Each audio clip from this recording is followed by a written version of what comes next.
Hello everyone. In Zoho Books, sometimes when we search for a particular client by a naming convention that we have, it may be possible that it is not coming up on the screen even if you have that particular client. So that's one of the reasons for that is that either you have a suffix or a prefix before the name that you're searching for.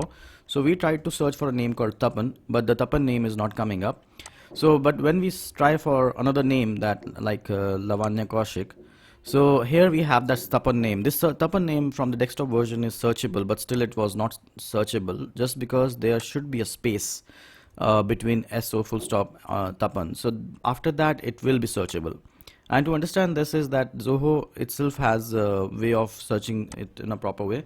After you make a change, it's better to refresh the page. That will be working in a good sense. So once you refresh the page, the searchability will work for Tapan.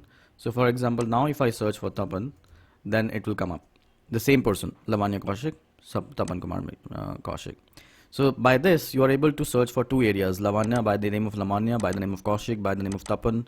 So because Zoho Books allows you to search multiple people by the words independently, but there should not be any suffix or prefix. At the same time, it has to be noted that this particular thing was set by our system CRM, where the account section was set in such a way that the name of the person and the father's name will be clubbed together, and the same information will be automatically done through Deluge. So I hope this video is useful to you. In case you are looking for any particular system help in Zoho Books, then do let us know. Thank you.